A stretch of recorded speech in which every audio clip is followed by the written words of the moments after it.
Gaza e também informações sobre a Cisjordânia. As autoridades de Gaza estão dizendo que pelo menos 7.000 pessoas estão dentro do hospital Al-Shifa, que é o hospital maior que existe na faixa de Gaza, encurralados. Todas essas pessoas, no caso, encurraladas por tropas de Israel. A BBC produziu uma matéria explicando, sugerindo que o exército de Israel manipulou a mídia num vídeo que mostra armas supostamente encontradas dentro do hospital. Israel está acusando o Hamas de ter uma base subterrânea dentro desse hospital, o Al-Shifa, mas não apresentou nenhuma prova. A gente vai chamar a Elô Vilela para falar sobre essa história e também outras a respeito da guerra. Elô, boa noite para você, querida. Boa noite, Rodrigo, parabéns. Boa noite, Gabi. Olha só, desde o começo, Israel vem dizendo que existiam túneis debaixo do hospital e que o Hamas fazia daquele lugar o seu quartel-general, né? E o que a gente sabe até agora é que depois de 2 dias e meio, quase 3, de ocupação desse hospital por parte dos militares, 54 pacientes do centro de tratamento intensivo já morreram, ou seja, todos os pacientes da UTI morreram. E o diretor do hospital espera novas mortes nas próximas horas, por falta de luz, água, medicamentos, etc, etc. Mas esse vídeo que vocês estão vendo aí é um vídeo que Israel divulgou.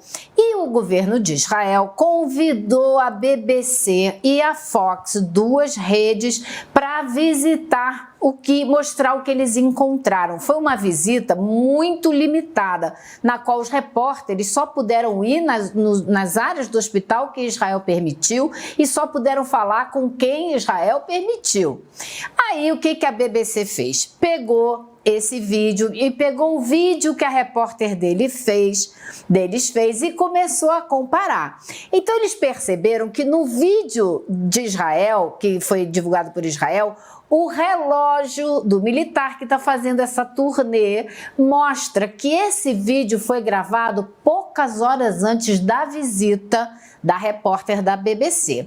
Aí no próximo momento eles mostram o que esse militar apresentou que existia atrás da máquina de ressonância magnética. Do lado esquerdo do vídeo vocês estão vendo a imagem que o exército de Israel divulgou, uma arma presente ali na cena. E do lado direito o que a repórter da BBC filmou. 2 armas. Então, eles já apresentam isso como uma inconsistência. Pô, depois que gravaram o vídeo, foram lá e puseram mais arma para a repórter da BBC ver, acharam que ninguém ia perceber a diferença, eles estão muito atentos. Então, o que a BBC concluiu depois disso? Além dessas inconsistências, a repórter da BBC não foi levada a nenhum local onde pudessem estar as entradas dos famosos túneis. Então, a conclusão da BBC ou eles não têm as provas de que esses túneis existem e de que esse hospital era realmente o quartel-general do Hamas, ou eles não apresentaram as provas. O que é uma maneira gentil de dizer que eles estão mentindo. O repórter do New York Times hoje também esteve lá a convite de Israel. E aí apresentou uma foto que é um buraco numa área de cimento com uma escada de metal. E diz que Israel falou para ele, os militares de Israel disseram que aquilo é a entrada de um túnel, mas que eles ainda não desceram, porque eles têm medo de que haja bombas ali dentro, numa tentativa, complicada para os militares. Agora eu me pergunto, gente, vocês acham que Israel não tem tecnologia suficiente? Desculpa, tem que rir. Vocês acham que Israel não tem tecnologia suficiente para detectar se tem material explosivo ali dentro e ir descendo aos poucos para saber se tem... Faça-me um favor. Então, é tudo muito tosco, essa tentativa de criar uma historinha e vender para a imprensa mundial é muito tosca. Essa imagem aí, eles apresentam material que eles aprenderam, material militar, uma bomba, 2 cartuchos, uma arma. Qualquer delegacia, né, Elô? Não, qualquer delegacia do interior tem esse armamento aí, né? Porque assim, quartel-general é outra coisa. Isso aí podia, assim, e fora que colete Eles, olha, é colete militar. Gente, um hospital desse tamanho, se você for aqui no HC, tem lá uma salinha dos seguranças, ou tem até uma sala onde policiais militares trocam eventualmente de roupa. Isso não prova absolutamente nada em relação a ser um quartel-general. E outra, né, essa ideia também, Elô, não sei se você já falou sobre isso, mas em outros momentos, o governo de Israel divulga esse vídeo, depois tira do ar e divulga outro, né? Teve esse episódio também, né? Acho que isso já foi bastante falado. Né? É esse mesmo vídeo aí, né? Que foi tirado do ar e colocado de novo. É esse mesmo que a gente estava mostrando, né? Ele foi colocado no ar com um título, algo assim, dizendo que era prova irrefutável da existência do quartel-general, blá, blá, blá. Não, e sem cortes. Pegou mal. Falou assim, sem cortes. E aí, quer dizer, os outros todos têm cortes, né? Cortes. Então é isso que chama atenção, né? Aqui, inclusive, no nosso chat... eles retiraram e colocaram de volta, só falando as armas do Hamas. Ou seja, é tão tosco, mas é tão tosco, né, gente, que chega a ser inacreditável. O Tiago Gomes Pereira falando, meu avô tinha um armamento melhor que esse escondido na roça em Minas Gerais, gente. Me pegou muito esse comentário.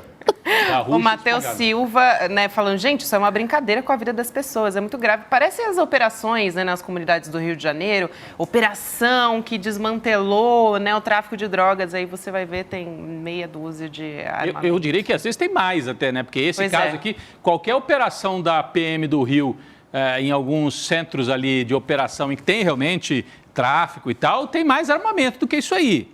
Né?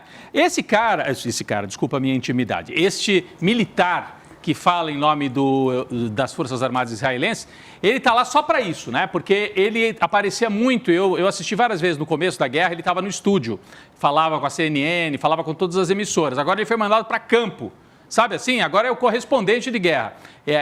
Ele é o porta-voz, ele é o cara que fala em nome do Exército e tal, e está lá só para isso, né? Enfim, é um especialista, teoricamente, em fazer esse tipo de gravação, esse tipo de depoimento, para tentar dar veracidade para o que, enfim, para o que Israel alega. Mas, Heloísa, se eles... Mas está precisando fazer um cursinho, né, Rodrigo? Está precisando fazer um cursinho. O problema não é o apresentador, o roteirista é ruim.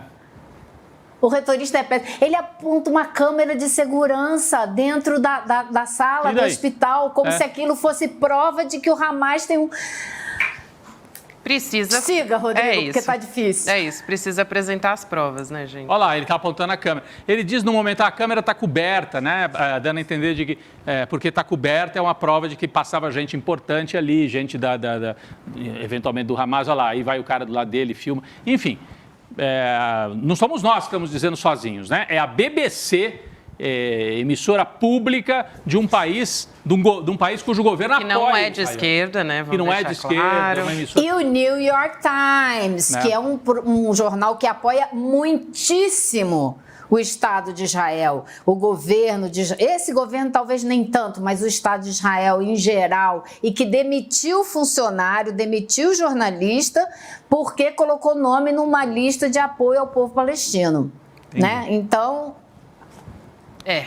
Mas, gente, tem também uma outra história bastante grave, né? Porque o exército de Israel fez o primeiro cerco a um hospital lá na Cisjordânia, foi em Jenin, onde a Elô esteve e vai poder falar sobre isso pra gente. Médicos, pessoal de apoio, incluindo membros do Crescente Vermelho da Palestina, que é o equivalente à Cruz Vermelha na região, deixaram esse hospital com as mãos para cima. Pelos alto-falantes, inclusive, os militares israelenses estavam dizendo para as pessoas saírem durante a operação noturna. A gente tem imagens a respeito disso para a Elô poder comentar. Vamos ver.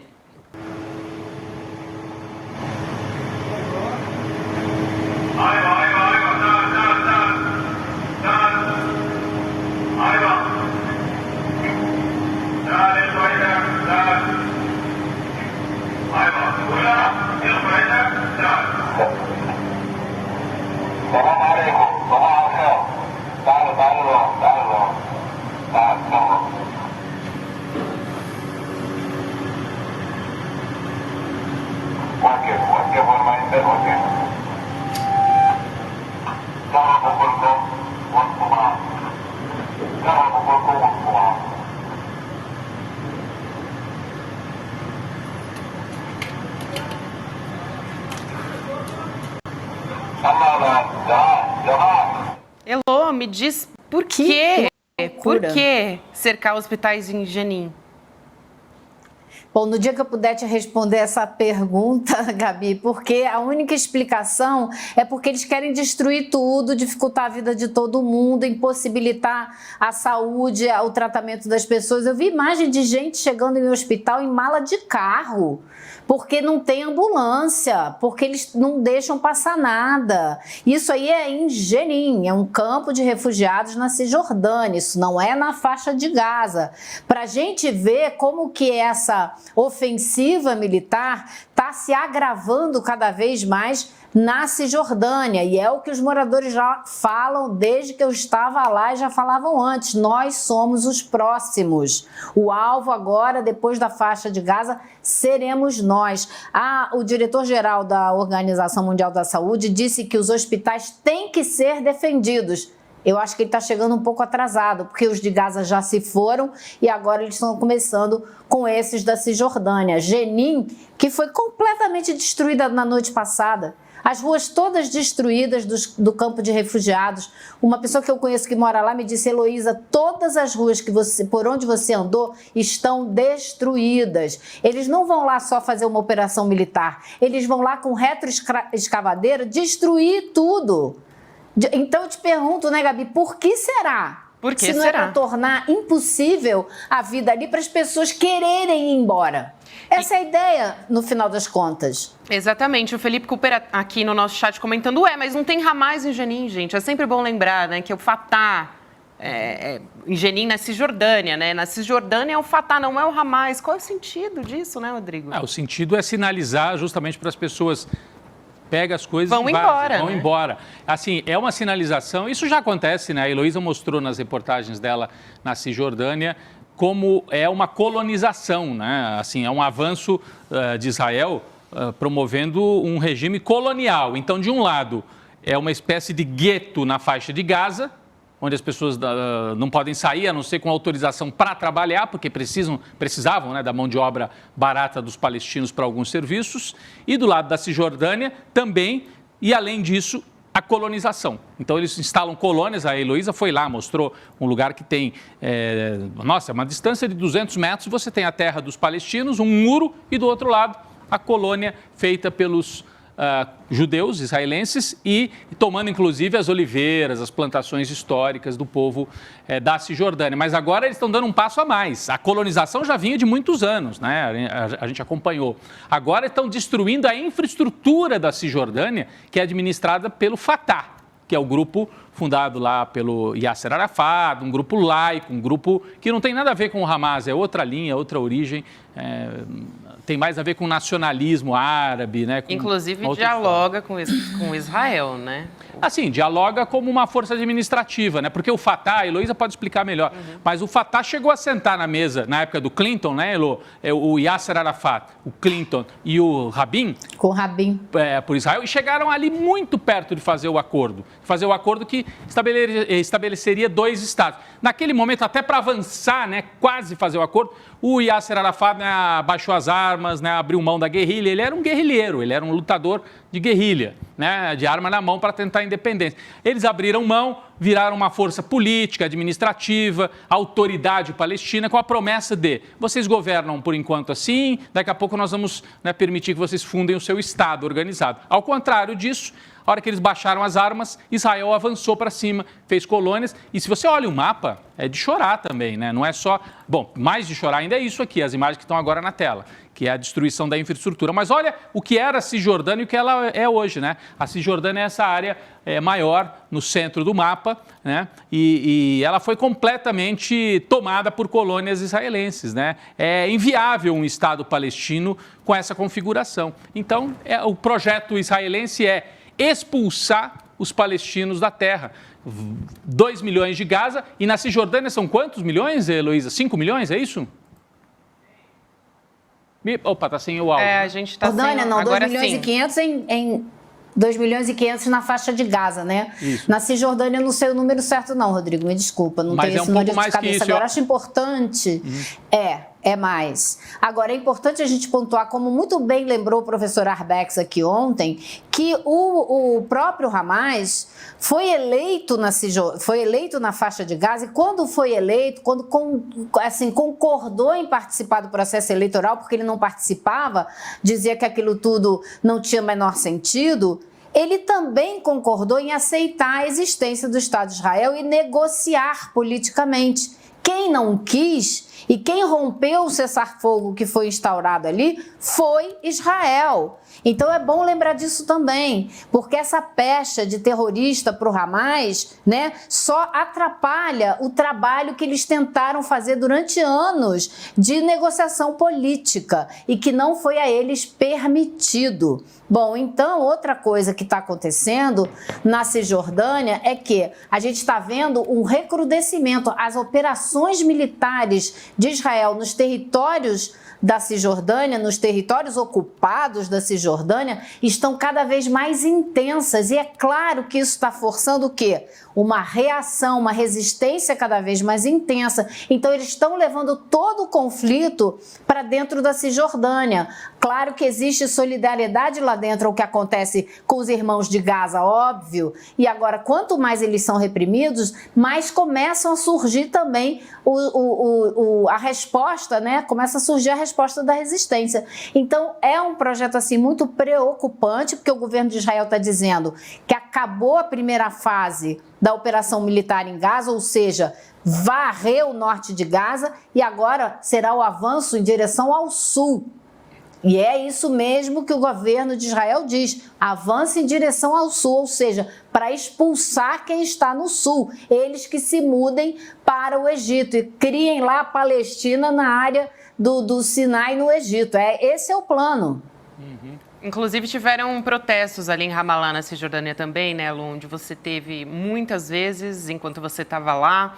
Qual que é a importância desse protesto em solidariedade, né, a Gaza na Cisjordânia, mas também agora na própria Cisjordânia a gente tem acompanhado todas essas ações que são surreais também. Esses protestos estão se avolumando. Sexta-feira é um dia muito importante, é o dia das preces, né, das rezas nas mesquitas, elas ficam lotadas e, em geral, é logo depois disso que a gente vê essas grandes manifestações cada vez maiores. Teve uma manifestação enorme também hoje em Amman, na Jordânia, também, depois da presença das rezas nas mesquitas. Sexta-feira é um dia super importante em todos os estados árabes. E é isso, é cada vez mais dizer que eles estão ali reforçando a necessidade de se defender, porque nessas colônias judaicas dentro do território palestino, ali a 200 metros, como disse o Rodrigo, muito perto das cidades dos palestinos, esses colonos estão cada vez mais armados. O ministro da Defesa de Israel, que é um ultradireitista, armou todos eles recentemente. E a tensão é cada vez maior, eles têm agredido cada vez mais. Eu recebi vários relatos, família que foi lá colher as suas... fazer a colheita nas oliveiras e teve que sair correndo, porque vem os colonos, eles vêm armados, é o tempo de entrar no carro e sair correndo. E são relatos e relatos desse cada vez maior atenção nessas áreas da Cisjordânia. Elô, e hoje o embaixador palestino na ONU, o Majed Bamia, disse que existem duas guerras hoje, né? A guerra das bombas e também o cerco das populações. A gente tem aí a mensagem dele dizendo o seguinte nas redes sociais: há duas guerras em curso contra o nosso povo em Gaza. Uma com bombas e balas e outras através do cerco. O cerco está matando pessoas a cada hora. Matou centenas nos últimos dias. Isso matará milhares de pessoas nos próximos dias. É uma ferramenta criminosa usada para matar, deslocar e pressionar sangue frio. É desumano, brutal, bárbaro. Israel mantém mais de 2 milhões de palestinos como reféns. As únicas opções que lhes dá é deixar essa terra ou deixar esse país. Inclusive, a Agência da ONU para Refugiados Palestinos também falou a respeito de um cerco, né, que a gente está mostrando aqui agora Na sua tela também, eles publicaram, as Nações Unidas, as pessoas em Gaza estão morrendo por conta das bombas, né, e os ataques, mas em breve vão morrer pelas consequências de todos esses cercos que estão sendo impostos em Gaza. E aí, descrevendo toda essa situação, a gente não pode esquecer onde nós estamos agora. E aí, fazendo uma referência também ao cerco. A gente nunca devia ter chegado a esse ponto. Exatamente. Né? Ele termina dizendo, a gente nunca deveria ter chegado a esse ponto. E no post anterior do embaixador palestino, que me chamou muita atenção, foi a última frase dele. Ele diz que Israel está fazendo com que as pessoas saiam... como é que é? Se a gente puder botar ali de novo, a última frase dele... Aí, agora. Ele fala do post anterior, o anterior a esse, o do embaixador. Porque as únicas opções, né, que lhes dão a esse povo, né, palestino é deixar essa terra ou deixar esse país, ele diz. Deixar essa terra ou deixar esse país. Eu entendi deixar essa terra a terra mesmo, ou seja, morrer. Ou deixar o país. Só que deixar o país não é nenhuma opção. Porque eles estão cercados, fechados. Vai sair por onde, né? Eles não podem atravessar a fronteira. Então, a situação é ainda pior. Não, eu estava só checando a população da Cisjordânia, cerca de 3,5 milhões de habitantes. Então, você tem 2 milhões e pouco em Gaza e 3,5 milhões na Cisjordânia. Então, dá 5,5 milhões, quase 6 milhões de pessoas, né, de palestinos, somando os dois territórios. Gaza é quase a mesma população da Cisjordânia, numa área muito menor, né? Então, é impressionante a concentração em Gaza. E hoje também várias manifestações de lideranças, políticos, extremistas em Israel, dizendo, nós vamos adiante. Nós já fizemos em Gaza, vamos à Cisjordânia e vamos também para o Líbano se precisar. Além da ameaça, é de uma arrogância absurda, né? Assim, nós vamos fazer o que nós quisermos, dizem alguns dos líderes desse governo, que é um governo de extrema-direita. Esse ministro que a Heloísa citou aí é o Itamar, né? Eu esqueço o sobrenome dele, mas é o ministro... Gvir. Gvir. Ele é o ministro que distribui armas. Ele é um colono, né? Ele é um colono, ele é dessa população que ocupa a terra dos outros. É um ladrão de terra, né? Vamos usar a palavra certa? Ele rouba a terra dos outros, ocupa e arma os outros. Ele é condenado por terrorismo em Israel. Ele foi condenado por terrorismo em Israel. Gente fina, gente muito fina. Agora, hoje aconteceu uma outra coisa também que a gente... chama muita atenção, né? Porque colonizador se entende com colonizador, né? Então, Josep Borrell, que é o representante para relações internacionais da União Europeia, esteve em Ramallah com o ministro das Relações Exteriores da Palestina, porque ele foi a Israel e depois foi lá e vamos conversar e tal. A conversa dele é incrível, porque ele fala o que tem que ser feito ali, o que pode ser feito, o que não pode ser feito. Então ele diz, Israel não pode ocupar a faixa de Gaza depois disso tudo, não pode expulsar os palestinos, beleza, até aí vai. Depois ele diz que o que vai acontecer ali em Gaza tem que ser discutido e os árabes e a Europa é que tem que supervisionar tudo que acontece ali. Ele não fala dos palestinos em momento algum. Ou seja, é conversa de colonizador, né? Que acha que vai vir de fora impor uma decisão, uma ordem, uma organização ali do território e da população. Eu fiquei, assim, realmente chocada. E o ministro palestino só falou para ele, é uma pena que o senhor não pôde ir a Gaza e ver o que está acontecendo, para ter uma ideia real do que está acontecendo lá na faixa de Gaza. Muito bom, Elô. Incrível. É isso. Querida, boa sexta-feira para você, bom final de semana, a gente espera, né? Tem muita coisa para acontecer esse final de semana aí, gente. A gente vai continuar acompanhando, claro, toda a situação da guerra, mas também domingo tem eleição na Argentina. Argentina. É isso. Um beijão, Elô. Até semana que vem. Obrigado. Até semana que vem, pessoal. E olha só, gente.